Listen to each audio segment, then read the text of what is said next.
Om Jnanatimarandasya Jnananjana Salakaya Chakshurumalitam Jena Tasmai Shri Gurave Namaha Mukam Kotavachalam Pangun Langhaite Grim Yat Kripataraham Vande Shigurum Dinataranam.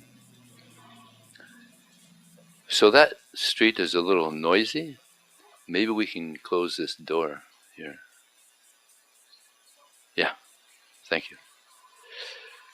So I thought today we would talk about thoughts, something we all have occasionally.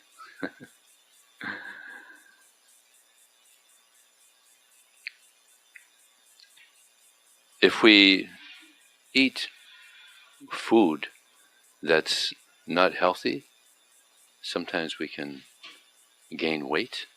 Yeah. If we have thoughts that aren't healthy for us, we could also gain our mental thoughts. So one may ask, well, what's an unhealthy thought? Well, we have a problem now in the world, in Ukraine, with Putin. He's attacked a country next to him, and it all began with a thought. There's thinking, there's feeling, and there's willing.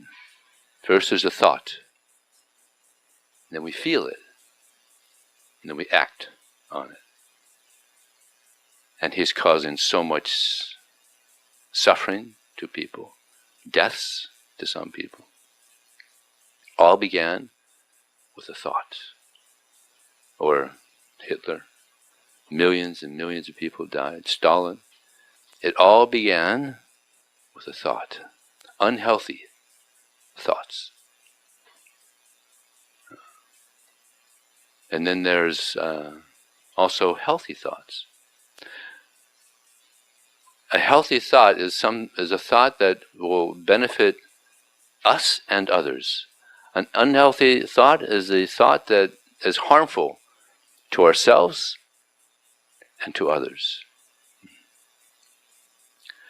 So this Bhakti Yoga process is about developing healthy thoughts so that we can grow spiritually, help ourselves, and to help others. I'll give you some examples of good thoughts where so many people were helped. Our spiritual master, our Param Guru, Srila Prabhupada, he, in 1922, he met a very saintly person, Bhakti Siddhanta Saraswati Thakur. And upon this meeting, this Bhakti Siddhanta Saraswati Thakur, a very saintly person, he told our spiritual master, Prabhupada, that you're an intelligent young man. You should spread this message of Krishna and Lord Chaitanya to the English-speaking world. So he had a thought, just came to him. And he expressed that thought to this personality in front of him. His name was Abhay Charan De. So at that time, India was under British rule. So Prabhupada said, who will hear our message? We are a dependent country. Who will hear us? And Bhaktisiddhanta Saraswati Thakur, who was extremely intelligent, he was known as a walking encyclopedia. He knew practically everything. So he said, no, the message of Krishna is not dependent on some political adjustments. So they spoke for about 2 hours, and Prabhupada, who was the founder of this movement, was very satisfied. And at that moment, at that meeting, he accepted him as a spiritual master because he had very good thoughts, very pure.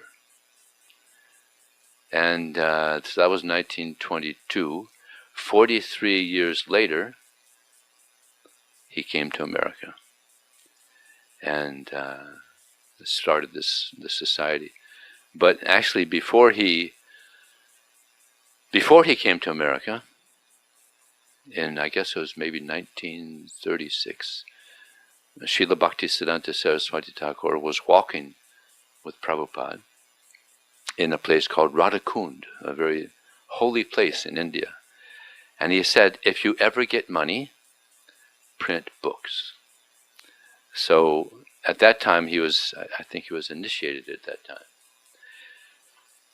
So he understood, oh, my spiritual master is fond of books.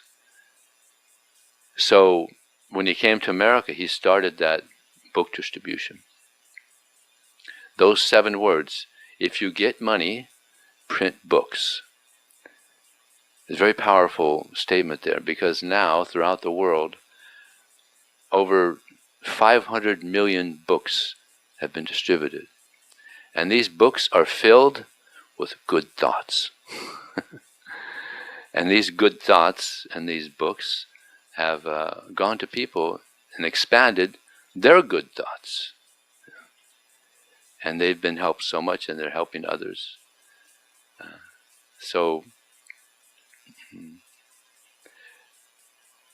the Bhagavad Gita is the spoken words of Krishna, who we understand to be God. So the Bhagavad Gita is filled with thoughts, the thoughts of God, and they're pure. So if someone hears the Bhagavad Gita, you also develop pure thoughts and pure action. So this is the effect of hearing. Actually, Bhagavad Gita means the song of God. Gita means song, and Bhagavat means of God. So it's a song of God. When God speaks, He doesn't speak, He actually sings. The whole Bhagavad Gita is sung. And I'll sing you one sloka in relation to what we've been speaking about. Apoyamanam achalapatistam samudamapa pavasanti yadvat tadvat kamayam pravasanti sarve sasantin apnoti nakama kami.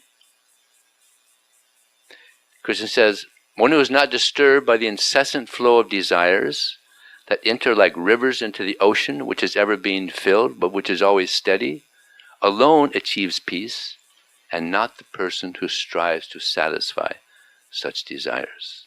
So many thoughts will come. We all experience it every day. So some of those are good thoughts, and some are thoughts that you would rather not have, right? So how do we know what's a good thought? What's a thought that we should reject? So the Bhagavad Gita gives some direction, and also there's just common sense. It's like right now in America, there's about 2 million people behind bars because they did some criminal activity. But it began with thoughts, and they acted on the thoughts. And now, unfortunately, they're behind bars. So, so many good thoughts will come. We hold on to those thoughts. Yeah. And evil thoughts, sometimes evil thoughts, we reject them. Sinful thoughts, reject them. Because they bind us to this material world. We become shackled to this material world. I'll give you an example of a person, a very famous person. His name is Narada Muni. Narada Muni is very famous all over this world and beyond. Very pure. So one time he was in a forest, and he saw these animals that were half killed, just suffering. They were shot by an arrow and just laying there suffering. And then he would see another one just laying there suffering.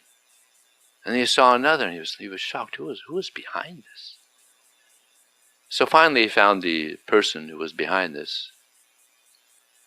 His name was Mrgari. And Narada went to this person and said, why are you only half killing them? Making them suffer like this?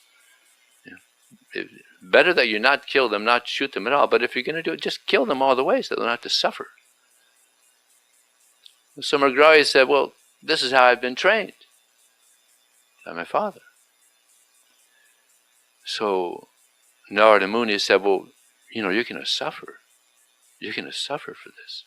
You're causing so much harm to others. So you're going to suffer in the same way.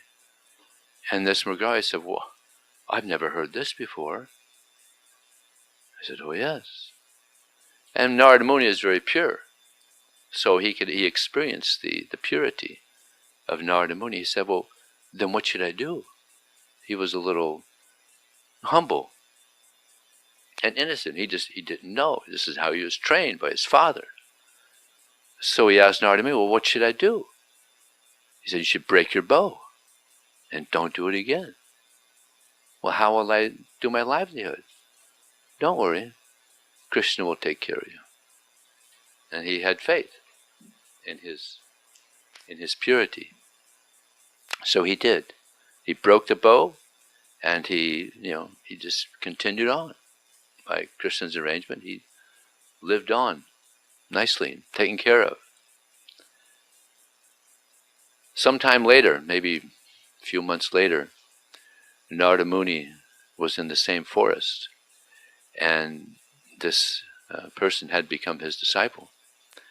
So he saw Narada Muni, and he went running to him to offer respects to him. And as he's running, he's kind of jumping around. Narada Muni was with another friend of his, and he's so enthusiastic to see his spiritual master, but he's kind of jumping around. And when he got to Narada Muni, he paid respects to him, and Narada Muni's friend asked him, so when you were coming here, you were jumping around. Why was that? He said, well, I was seeing ants on the ground. I didn't want to step on the ants.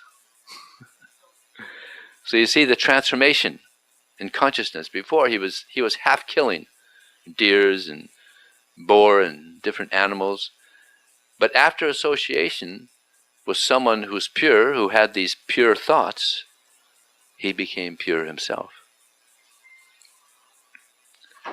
So this is the result of association with someone who has pure thoughts. We also develop these pure thoughts by which we can grow. The purpose of spiritual life is to grow. But we have to know what's good to think of and what is not good to think of. And things that aren't good to think of, we should reject them. This example that Krishna gives in the Bhagavad Gita, apoyamanam vachalapati, that desires will come, just like rivers into the ocean. Who knows, what is the biggest river in the world? Who knows? Huh? The Nile is the longest, yes. The Amazon, that's right, the Amazon is the biggest river. The Amazon is so big because it's in the rainforest there, the Amazon jungle. It's so big that there's some places of the river you can't see the other side. So much water coming down. And it's described that sometimes when the waves of the river hit the waves of the ocean, they make so much noise you could hear it from like a mile away. Big river. So much water is going into the ocean. The Nile River, and here we have the Colorado River. There's so many rivers. So much water is going into the ocean. But the ocean is steady. It doesn't overflow. Otherwise we'd be in big trouble here, right? In San Diego. So it doesn't overflow. So similarly, so many desires may come. But someone who is steady spiritually allows the pure desires or thoughts to come, and others he rejects. And therefore he's steady. He doesn't become disturbed or bewildered by negative thoughts. So those are a few thoughts. So, do we have any questions or comments? Joseph. Yes.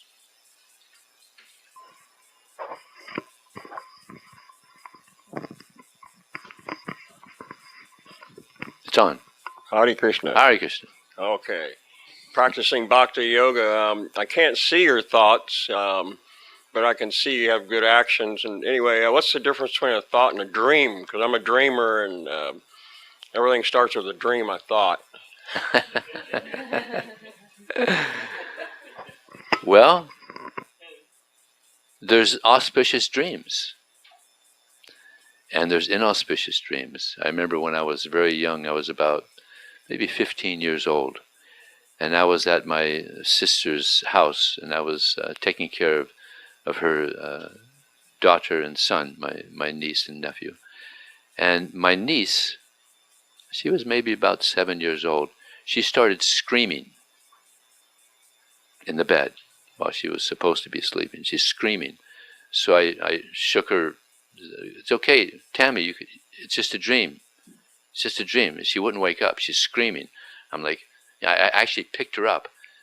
I'm shaking. Tammy, it's okay. It's just a dream. Wake up. She's still screaming. I'm like, oh my God, I'm just a 15-year-old kid. I know what to do. So I laid her back down, and then she's still screaming. So I went across the street and got one of the neighbors, and I explained what's happening. And she came over, and she saw the situation, still screaming, and she told me, go and get a cup of water. So I went and got a cup of water. Now you're thinking she's going to throw it in their face, right? No, she told Tammy, drink this. So Tammy took the cup of water and drank it and snapped right out of it. I was impressed. I was like, that's pretty good. But it was a nightmare. Sometimes dreams are nightmares. Anybody here ever have a nightmare? Yeah, it's not uncommon to have nightmares. So sometimes dreams are good, sometimes they're not so good. Sometimes there's nice dreams. Sometimes we have nice dreams, right? And we like those. But as the nature of the mind, there's, sometimes good things come in, sometimes bad things come in. So, yeah, don't count too much on dreams. There was one time, one devotee, he had a dream where his spiritual master said to him to take LSD. And he told Prabhupada, his guru, said, Prabhupada, you came to me in a dream and you told me to take LSD. And Prabhupada said, that wasn't me, that was somebody else. that was Maya, that wasn't me. So don't take dreams too seriously. Actually, this whole life is when we go to sleep, we sometimes dream, and it's a short dream. But this life is also kind of like a dream. We think that we're Joe Rockefeller or something. But this is just just like a dream at night it's just a short time. This life is just a moment. Because how old are we? Sometimes you hear people that, I'm an old soul, or I'm a young soul. We're all old souls, because we're all eternal. And this life that we're having right now, it's a moment. If you put it next to you, it's like, imagine you have a string that just goes to infinity. Okay, just like infinity. A long string, okay? And there's one little knot in that string. That's our life. It's a moment, just a moment. But we're thinking, I'm this, I'm a doctor, I'm an engineer, I'm a musician, I'm a student, I'm this. This is all just temporary illusion. And we're going to continue on after this life. We're going to continue on according to our karma. And if we do bad things, if we have evil thoughts and we do evil things, like I was telling you about Hitler and Stalin and Putin, they get bad, they get heavy-duty reactions. They have no idea what reactions they get for the things they do due to having these evil thoughts in the beginning. So one thing that can help us have pure thoughts is this chanting. See, Krishna is very pure. So this mantra is a very powerful and pure mantra. If you chant this mantra, you become purified. The heart becomes purified, the mind becomes purified, and you'll find that you have good thoughts, auspicious thoughts, will roll through your mind, and you'll be very happy about that. And also reading Bhagavad Gita. Also we have something called the Lilamrita. Lilamrita is the pastimes of Srila Prabhupada, our Param Guru. It's 5 volumes actually. It's about, but you can read about his life. And just by reading the life of Srila Prabhupada, you appreciate it. And you become purified just by hearing the life of a pure soul. We have them here. Actually, we have about 3 sets. So if anybody's interested, you can purchase. And we also have something, the pastimes of Bhaktisiddhanta Saraswati Thakur, who was the spiritual master of Prabhupada. We have those also, 3 volumes. I think that's also, what, $50 or something like that. So if you're interested in learning about and hearing about pure souls, we have these sets right here in our book room. This Lilamrita is so nice. I've read it about 6 times. That's hearing about the pure souls. It's timeless wisdom. You learn more and more each time. It doesn't get old. When you hear about Krishna or you hear about the pure souls, it doesn't get old. And you appreciate it more and more each time. So if you're interested, let me know after the talk. Is there any other question or comment about thoughts? Yes, we have one back here.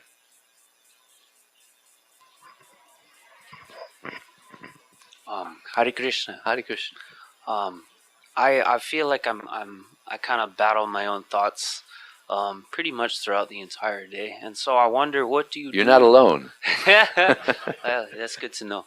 But what do you do when you encounter bad thoughts? I feel like the more that I try to dispel them or figure out why I'm having these thoughts in the first place, it almost like it feeds them, and then I feel like I end up spiraling down to different various rabbit holes and whatnot. Well, that's a very good question. Excellent question for the topic today. Like I mentioned, see, this mantra is very powerful. See, Hare means the internal energy of God. Radharani. Krishna means God, the all-attractive one, and Rama means the pleasure potency of God. So it's a very, very powerful mantra. It purifies the mind, purifies the soul. And also, if you do good things, try to do good things for others. Like you're here, this is good for you to come and try to get some wisdom, and we're going to have some nice vegetarian dinner here. It's very purifying also. You do good things for yourself, do good things for others, this also helps. I'm going to tell you an amazing story that I heard that really touched my heart.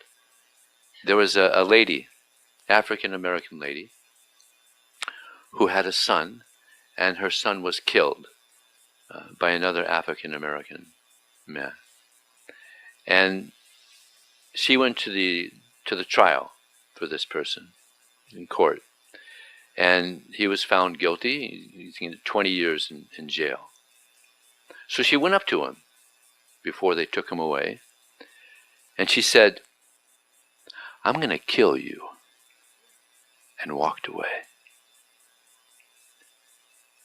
Now, when he went to prison, nobody was visiting him but her. This lady would go and she would visit him regularly. And then after 20 years, he got out. But before he got out, she was there, and she said, "Well, what are you going to do now?" He said, "I don't know." So she said, "You can come and you can stay with me." So she said, "Okay." So he went and he stayed with her, and he became a good person. And she said to him, "Do you remember when I said, I'm going to kill you? What I meant is I'm going to kill the evil in you." When I heard that, I thought, wow, that's That's forgiving. Imagine, this guy killed her only son. But she had such a big heart. Such a big heart. I'm going to kill you. I'm going to kill the evil in you. And he became a good person. I mean, is that amazing? That's an example of incredible forgiveness. Not only forgive, but forget. To forgive is one thing, but forget, that's another one. So she forgave and forget. So to do good for others, this also helps to have a good consciousness, good thoughts. And this movement is all about doing good for others, distributing this knowledge. We also go out and we regularly we go out and we, just like here we were chanting and we were singing. So we also go out to people. We go out to the Venice beach. I think we're the only people in the world that go out and sing and dance in public. It's a nice thing, I'll tell you another interesting thing that happened. There was devotees, this is in India, about 20 devotees. They were in one city, I think it was Bombay, and they had the drums and they had the cartels and they were singing very enthusiastically and dancing in the city there. And there was one person there in his car who was he was a criminal. And his intention was to get intoxicated and go and kill somebody who owed him money. He was going to get intoxicated, so drunk that he'd go and he'd kill somebody that owed him money, that wouldn't give it to him. But when he heard the devotees singing and dancing, he was so touched that the next day he went to them and he said, I want to thank you so much because you stopped me from committing a very sinful activity of killing somebody. When I heard your sweet voices and the drum and the chanting, it was so nice. I stopped what I was going to do. I gave up what I was going to do because of you sincere devotees, you good-hearted devotees. So sometimes people give up evil thoughts by this association with devotees. I believe there was another hand. I thought I saw another hand up. Yeah. There's a microphone coming to you. My voice is loud, so I usually don't need one. Okay. Fearful thoughts, thoughts of fear, constantly replaying. Fear of doing something wrong, fear of not doing something right. Fear, just fear. Yeah. It's described in the Shastras. These are called Shastras, or Vedas, spiritual knowledge. That if you read the Shastra, it's described in the Shastra that if you regularly read Shastra, you become free of fear. So you should get a Bhagavad Gita. Do you have one already? I got some today. I don't think. Which one? Is that one? Maybe. It is, yeah. Oh yeah. You're set. Where did you got? You went to the park? Yeah. Oh yeah, you got some books at the park. Yeah, read those books, and you'll find that you'll become free of fear, because you get knowledge that this is not who we are. We're the soul within. So what can happen to the soul? Just like you might shoot me, but you can't shoot me because I'm the soul, right? So someone who's very elevated in spiritual life, you could take a shotgun to his head and he'll have no fear because he knows you can't hurt me. You could hurt my body, but you can't hurt me. No fear, because he's completely self-realized. So now you're on the journey. You got some very valuable books. If you read these books regularly, you'll find yourself becoming free of fear. Okay? Fear is a big problem. People are. It's like here, and I have a friend. He just got this. He just built this mansion. Wealthy man. You got to go through these. What do you call them? These gates. It's guarded. It's a guarded area, protected. Gated, protected community. So you got to go through one gate, then you got to go through another gate, and then at his house he has another gate. He's got 3 gates. So there's a lot of fear. Yeah. Because actually he was at another protected community, and even though it's a protected community, you got to have a card or something to go through. Still, thieves would go through, and they would jump the fence or something and rob people. And eventually, it became so bad that there was a meeting, and the organizer there that was in charge of keeping security, he told everybody there, if you want to be secure in your house, get a dog. You know?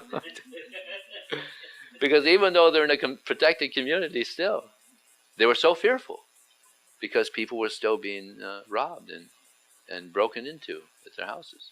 So there's a lot of fear in the world.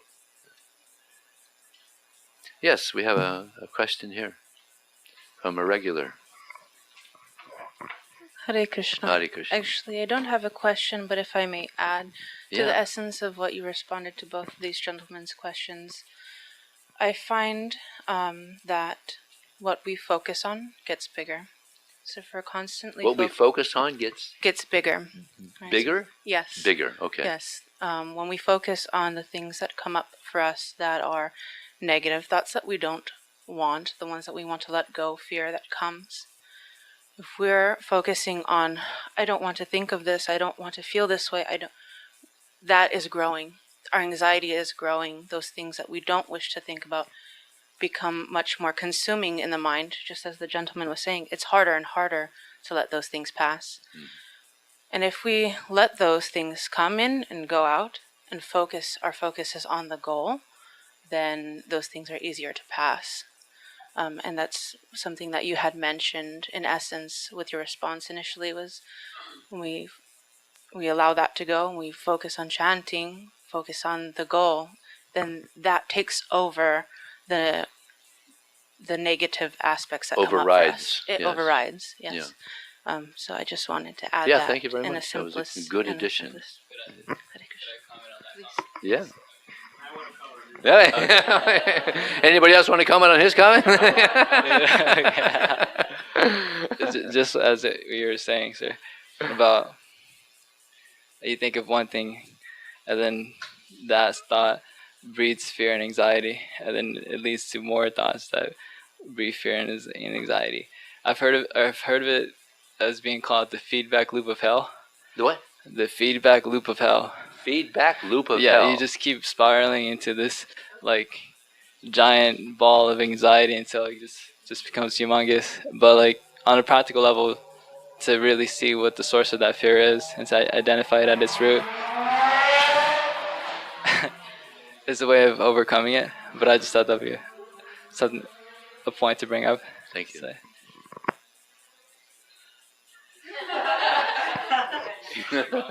I was kind of joking. But no. Well, I actually wanted, anyways. It was a great point that you made. Our teacher, Srila Prabhupada, he would bring this up often.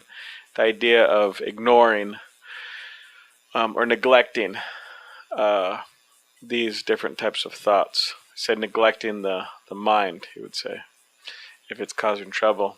Or sometimes he'd give the example of like a child. If a child has some sharp object, it's very dangerous. But then you go to the child and you say, okay, hey, can you give me that? Because you're going to hurt yourself, just give you that. And then they don't want that, and you take it from them, and they start crying, right? But then you give them a cookie or something.